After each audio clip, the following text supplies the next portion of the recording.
Wait, what did you think of Tetris? I didn't hear you. Okay, I watched the Tetris movie. Let me tell you something. Tetris movie got a 7.4 out of 10 on IMDb, 82 on Rotten Tomatoes, and a 59 on Metacritic, which means good movie. And by God, was it a good movie? It actually was a good fucking movie. Here is why. Is there a lot of Red Scare propaganda baked into it? Of course. I think it's literally illegal in Hollywood to make a movie that mentions the USSR without like literally being like, it's the worst place on the planet. They kill you all the time. If you try to do a fucking movie about it, they'll shoot you. Okay, they're where you try to showcase any part of the USSR in a positive light, they'll fucking kill you. I think. I don't know. They might as well be making you forcibly create a historical narratives at gunpoint because holy fuck. Why do I think it's a good movie? Regardless, it's not as much Red Scare as I thought it was gonna be. Even though there are components where people are like, finally, we're liberating ourselves from the USSR, like. Surely nothing awful will happen immediately in the aftermath of the dissolution, like child prostitution rates skyrocketing or people committing suicide by such fucking margins that like life expectancy diminishes, collapses in its entirety. None of that will happen. Everyone is just very excited for the prospect of capitalist democracy. However, knowing the full detailed account of what actually happened in the real world throughout history with respect to the development of Tetris and what came about, I think that they did a pretty good job of describing the story with a fuckload of stupid Hollywood seasoning. What do I mean by this? The internal conflict between the KGB member who is like heading commerce versus the actual dude that was still like more focused on doing what's best for the USSR is very real. The story about Elorg is real. The story that I think shows Robert Maxwell, a con man, a charlatan, and a spy, and his son, a annoying beneficiary of intergenerational wealth, also very cool and very good. Despite the fact that they whitewashed the fucking main character like a motherfucker, even though I do like this actor. He's, Steve Taggart or whatever. I'm actually a fan of this guy. He's a great actor. Yeah, Taron Egerton. Yeah. Like, you want to know what this dude looks like in the real world, bro? Hold on. Like, he's not just tan, guys. Like, he's just like straight up. He's like Dutch and I think like he's like Indonesian or something. Like, he's not like a tan white guy. They literally made him out to be just a white dude from Texas, which is pretty funny. TikTok will look at him and be like, no, he's not even white passing. He's white. But, you know, TikTok is insane. The true story of Tetris, as we've covered on this broadcast before, revolves around Alexei Pajitnov, who makes this fucking wonderful video game for funsies, and the mass distribution of it. And then also the illegal, even by capitalist standards, IP ping pong, as I like to call it, with like 17 different mediators that basically are fighting over patents or fighting over distribution rights over a game that like the USSR never actually fully gave to any of these fucking parties. First of all, they show the dissolution of the USSR or the lead up to it under Gorbachev as devastating, which by many respects it was.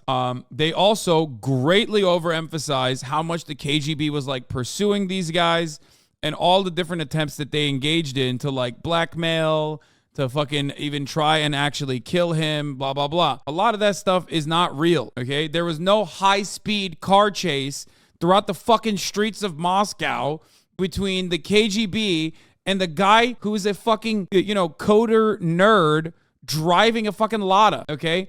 All that shit is made up, obviously. Just like absolutely hyper-focus on perhaps the most boring part of the fucking story, which is the back-and-forth IP ping-pong that Elorg, the Hungarian Robert Stein, right? Isn't he Hungarian? The Hungarian Robert Stein, and which is like basically the guy who takes stuff from the USSR and presents it to the rest of the world, and Robert Maxwell, and also Hank Rogers. What is this? Tetris 2023 versus the real story? I'll just say it like this. Parts of it that I actually thought looked like fucking red baiting that actually wasn't. Are you ready for this? Western oligarchs' involvement with Gorbachev, like Robert Maxwell's relationship with Gorbachev, okay? Consistently saying, No, Gorbachev is our friend. Western capitalists trying to utilize the no monetary compensation concept when they're engaging in dealings with the USSR. That part is real. The internal conflict amongst those who are party loyalists versus like USSR loyalists versus people who recognize that the downfall was inevitable and wanted to absolutely do everything they can to make out like bandits and become oligarchs.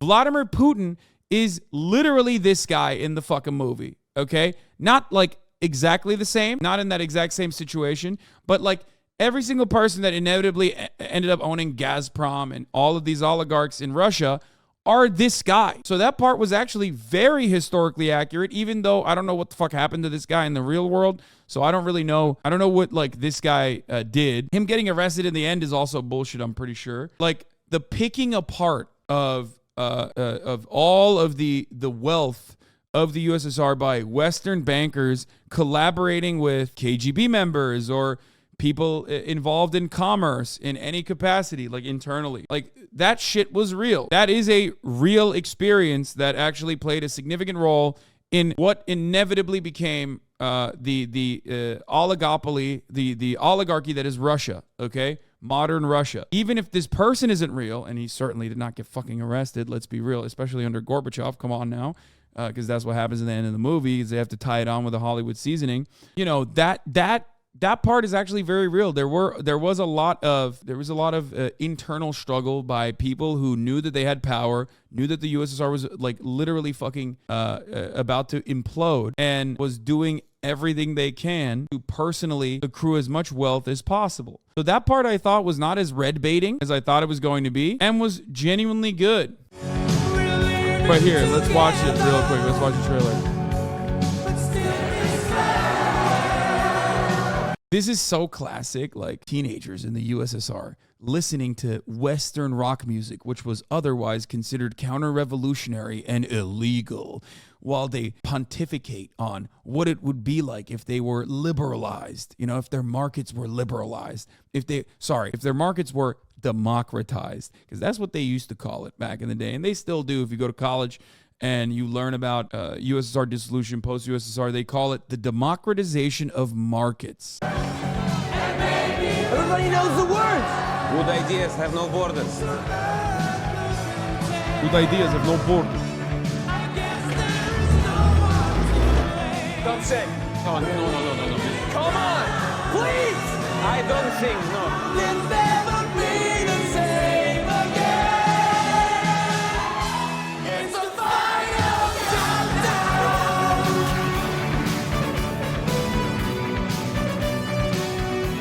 The final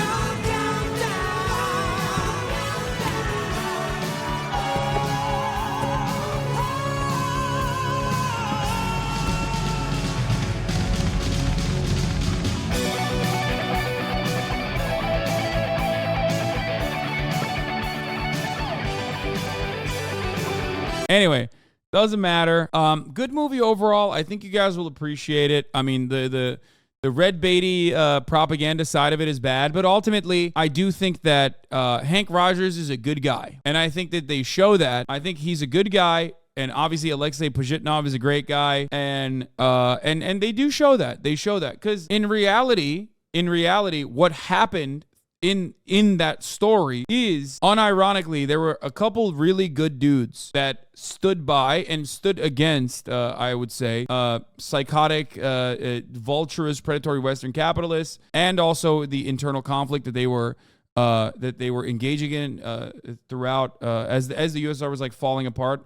All around. There were guys. The Elorg guy was a good dude. That's real. I don't know how much, like, I know that they didn't like actually sneak a contract to Hank Rogers like they claimed they did in the movie, but I do know that they actually changed the contract originally, made it so that Robert Stein didn't actually have the rights that he was selling over to Robert Maxwell.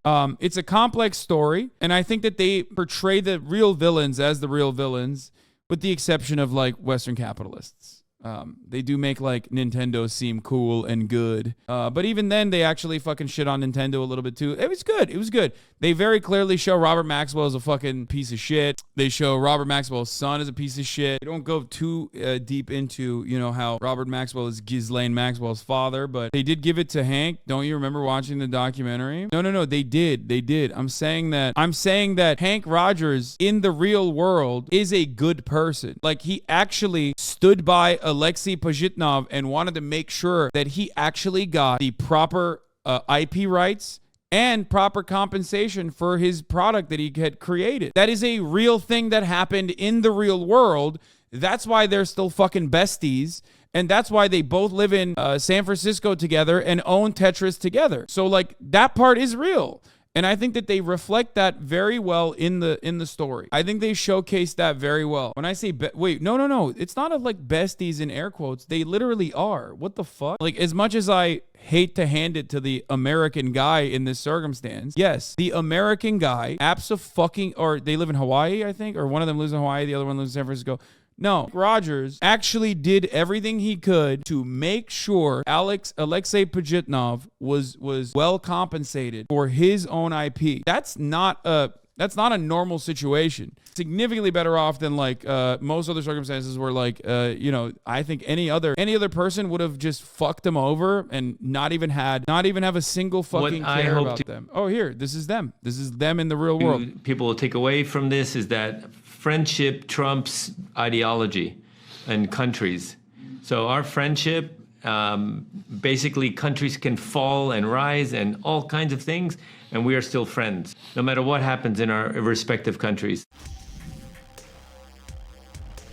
I loved Tetris, literally everything about it. His daughter is now the CEO, Hank Rogers' daughter. Disgustingly wholesome? No, it is. It is definitely wholesome. Common American capitalist W? No. Extremely, insanely rare American capitalist W. And it literally doesn't even have anything to do with capitalism, as he also perfectly described. It had absolutely more to do with him being like, no, I see a fellow coder. I really like him. I'm going to fucking make sure that he gets his due. But yeah, ultimately it's a positive story because he does end up getting it. Like, he does, Elorg ends up giving him the, I think 51% ownership, him and Hank Rogers own Tetris. So, there is a good end to that story. And I like it. The movie is not as bad as you would expect it to be, especially because the main villain is not like this big, bad, scary USSR. Even though there are plenty of components that, you get the regular red baiting shit. The main villain in the movie is like a real villain in the real world. It's not a real person in the movie. There are plenty of people like that guy that ended up becoming the oligarchs that control Russia alongside Vladimir Putin. Robert Maxwell's personal connection to people like that, I think, reflects the reality of history. I think that they did a good job. Anyway, Tetris versus the real endless story. video game adaptations comes the true story of one of the world's best-selling video games. Apple's Tetris takes us on a wild journey following the guy who played Elton John into the depths of Soviet Russia. So in this video, we'll be separating fact from fiction and comparing the movie and its characters to what really happened. So grab some vodka and let me blow your cartridge, because this is one wild ride. Meet Hank Rogers, the owner of Bulletproof Software, who discovered Tetris at the 1988 Winter Consumer Electronics Expo in Las Vegas. After this, I will look at the Barbie. Dude, shut the fuck up. After this, I will look at the stupid fucking Barbie trailer. Oh my god. Just hold on. Nevada. After playing, he was immediately hooked and was put in contact with its exhibitor, Britain's Maxwell Communications. This is where Robert Maxwell comes in, the company's founder and chairman, who also happens to be the father of infamous child abuser Ghislaine Maxwell. So basically a family of upstanding citizens. You'll notice some of the characters, including Russian leader Mikhail Gorbachev, refer to him as a politician. That's because Robert Maxwell was a member of British Parliament from 1964 to 1970. Some of the more confusing aspects of the Tetris movie is who owned the rights to the game.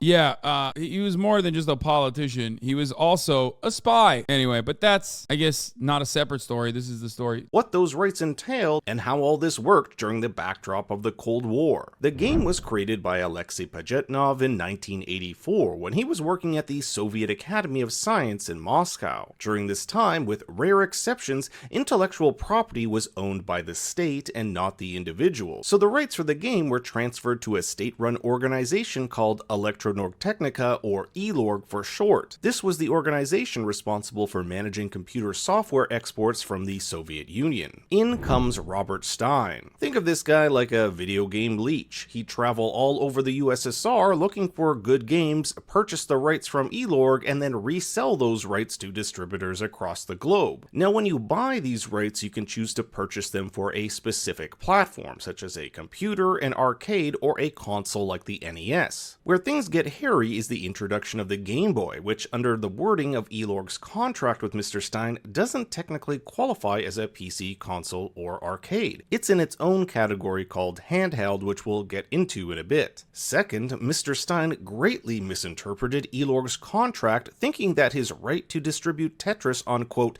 different types of computers included home consoles. So ELORG gives a 10-year worldwide PC Tetris license to Robert Stein, who then sublicenses it to Mirrorsoft, run by Kevin and Robert Maxwell. Mirrorsoft then sublicenses that to Atari for US distribution and Hank Rogers for Japanese distribution. So you can already see how things are starting to get confusing. But when Hank goes to ELORG showing off a copy of a Japanese console version of Tetris, director Nikolai Belikov is perplexed. ELORG never gave anyone the Tetris rights to consoles, only PC and arcade. This goes back to Mr. Stein's misinterpretation of their contract, and later Stein will sign an amended Misinterpretation. Simply a misinterpretation, you know. agreement clarifying that consoles such as Famicom and NES are different from PCs. So in the late 1980s, when Hank was selling Tetris on Famicoms in Japan, they too were technically illegal copies. But there was a bigger problem. Initial sales of Tetris in Japan were weak at best, so Hank goes to president of Nintendo, Hiroshi Yamauchi, to see if they can be of any help. Hank and Hiroshi knew each other after Nintendo helped develop his Go video game, the same game we see him trying to hawk at the beginning of the movie. Because of their history, Hiroshi gives Tetris to a game designer by the name of Shigeru Miyamoto. Yes, the Shigeru Miyamoto, the creator of Mario and Zelda. Shigeru loved the game so much, and Nintendo ends up releasing Tetris on the Famicom in 1988, where it quickly becomes the console's best-selling game of all time. Now here is where things get even. So there is so much back and forth, like international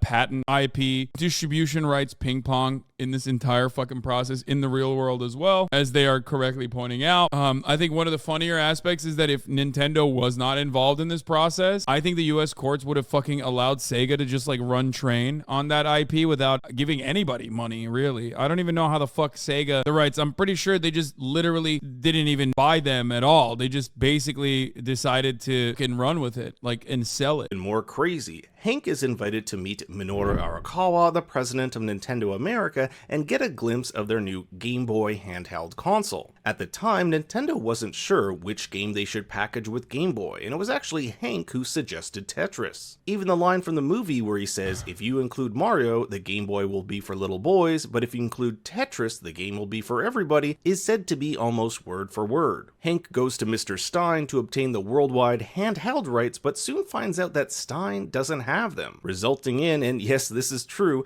Hank, Kevin Maxwell, and Mr. Stein descending upon Moscow all at the same time to sort this fiasco out. A fiasco which has millions at stake. Now, Hank did hire a translator and, against protocol, went to ELORG to ask for a meeting and only got one because Belikov was curious and having another bidder would only sweeten the pot. Unlike the movie, however, was this translator Sasha, who was a KGB spy. That never happened, nor his wife Akemi being threatened at their office in Japan. All of that was added for extra drama. While the movie suggests Belikov was roughed up by the KGB, all we really know is that he was closely kept an eye on by Soviet authorities and even had his files reviewed. Gorbachev did keep an eye on Belikov's negotiations, but as the film lays out, the General Secretary of the Communist Party was too busy keeping his country together to worry about the sale of a video game. Now, the film highly dramatizes this race against time as the various parties fight to gain their rights, but in reality it was a far more civil matter. ELORG chose the company that was willing to pay the most, and yes, Kevin Maxwell tried to offer them encyclopedias in exchange for the the game, thinking the Russians weren't interested in money, but rather an exchange of intellectual properties. Alas, there was no KGB officer by the name of Valentin Trifonov who attempted to extort Robert Maxwell in exchange for the Tetris rights. Rather, his character is more a metaphor for the greed and corruption that bloated the Soviet Union at the time. And I do think that this was, well, first of all, that's an interesting analysis. I do agree that this metaphor is correct. It's just like in collaboration. No, that's not the Red Scare. Guys, these motherfuckers literally exist. They're still in power. Like, what do you mean? Vladimir Putin is this guy, okay? Vladimir Putin is literally this guy. There are many guys like this guy. Current present Russian oligarchs control almost all of the industry, are guys that were, people that rose through the ranks of the party, basically sold off the wealth of the USSR piece to Western bankers and Western capitalists and Western oligarchs. So that metaphor is technically correct. That metaphor is not wrong. So understand that. There's no distinction between this guy and the larger Soviet Union. He's meant to represent communism. That's all I'm saying. It's true that the collapse involved despotic crooks stripping the USSR piece by piece. No, you missed the other part. The Elorg guy, I think they even make Gorbachev look good in this, which I don't even agree with, first of all. They present this guy as a dude that's like somehow worse than Gorbachev when he was like basically doing everything under the behest of Gorbachev. If it was more historically accurate, it would be conducted under the watchful eyes of the administration at the time. So the Elorg guy legitimately did change the contracts out to fuck over Robert Maxwell and Robert Stein. That guy is a real dude. I forget what his name is. I don't remember what his name is, but that's a real dude that worked at Elorg at the time. He did end up defending like USSR best interests and even Alexei and Hank Rogers. That part is actually real. So I think that they showcased that very well. They showcased that distinction very well. So not only did Hank Rogers leave the USSR with the handheld rights for Nintendo, but because of the misunderstanding over the definition of what a computer is, he also got Nintendo the console rights, which led to a legal dispute with Atari, who at the time was publishing Tetris on their consoles. This would later be resolved in court in Nintendo's favor. The film also depicts a budding friendship between Hank and Tetris's creator, Alexei, which is true to real life. The two hung out, and Alexei even took him out drinking and gave him a tour of Moscow. For 13 years after its creation, Alexei didn't receive a cent for his work on Tetris. It was only until Elorg became a private company and the Tetris rights expired that Hank and Alexei joined together to buy 50% of the Tetris rights, with Nikolai Belikov purchasing the other 50%. Then, 10 years later, in 2005, Belikov would sell his half, giving Hank and Alexei full ownership of the game. The film also shows Alexei and his family moving to America, which is true. Hank helped Alexei immigrate to Seattle in 1991, where he later founded his own software company called Animatech. A happy ending, however, cannot be said for all our characters. Robert Maxwell, while on trial for stealing hundreds of millions from his company's pension funds, mysteriously died after did he fall? Did he jump? I wonder what happened to Robert Maxwell. How did he die? urinating off the side of his yacht, falling into the water, experiencing a heart attack, and drowning. Although some have speculated this could have been suicide or he was offed by international assassins. As stated in the film, Hank's daughter Maya, who we see throughout the story, became CEO of Tetris Company, while Hank has focused much of his time on several community and sustainability-oriented organizations. So while Tetris may not be 100% true to life, for a story that mostly deals with contracts, it found a way to be pretty entertaining. I hope you enjoyed this video and will consider. All right, let's fucking watch the goddamn stupid ass fucking Barbie trailer.